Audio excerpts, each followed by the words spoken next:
Well, May is Mental Health Awareness Month, so this morning in our series Life Lessons, we brought in an expert to teach us the best practices for mindfulness and meditation.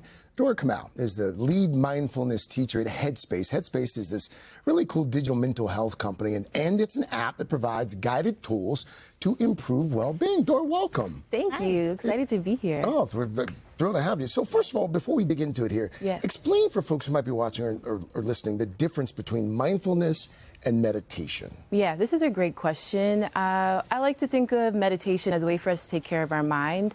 And I often use this analogy of going to the gym. So meditation would be the training that we do in the gym. Mindfulness is kind of the strength that we're building as we get our reps in. So mindfulness is strengthening the mind to be more aware, more present, and more in the moment. Yeah. I'd imagine starting your day with a routine would likely help with mindfulness. Yeah. I mean, how important is it to clear away the cobwebs of the morning? Yeah, you know, a lot of people will ask, is it better to meditate at night or better to meditate in the morning? And I say whatever is going to allow you to stay consistent with your practice. So if you find that setting up your day with a 5-minute meditation is going to help you feel better in the morning, great.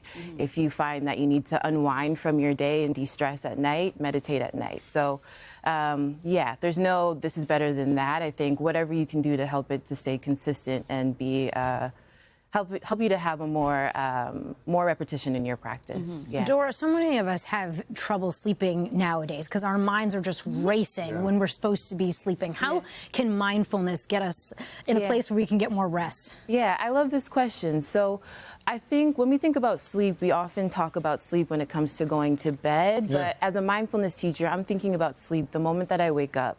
So I'm looking at and being more mindful of all the different choices that I'm making throughout the day, whether it's not taking that third coffee at 4 p.m. or being more mindful about what I'm watching and consuming through media, conversations, and then also thinking about taking moments throughout the day to connect with myself. So interesting thing, when you meditate a lot, you start to realize that for every thought that you have in your mind, there's a corresponding feeling in the body. And when you go to bed, all of those feelings and thoughts show up. So taking some time throughout your day to slow down, to check in, notice what's going on in your body can be really supportive to get a better night's rest.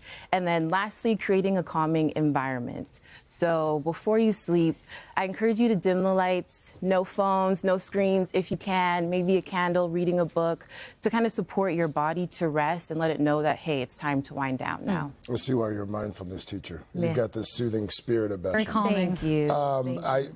Full disclosure, I've used the app for a number of years now. I became friends with the guy who started the company some years ago, Andy.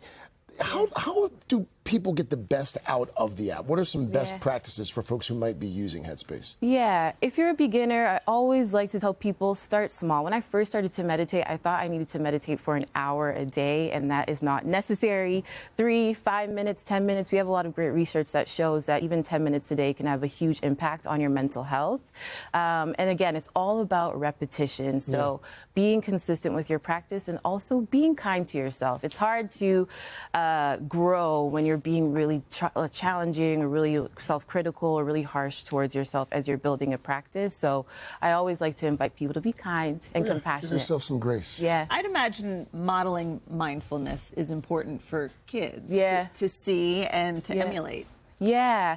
I feel like parents will often ask me, how do I get my kids to meditate? And I'm like, it actually starts with yourself. So you can actually be the role model and show people what calm looks like, what patience looks like, what understanding looks like by practicing meditation yourself. And it has a ripple impact on everyone that you meet. So your kids, your partner, colleagues, everyone will know that you're meditating. Yeah. Is there a simple thing you can do with your kids? Yeah, breathing together, even just less screens together, being fully present with one another.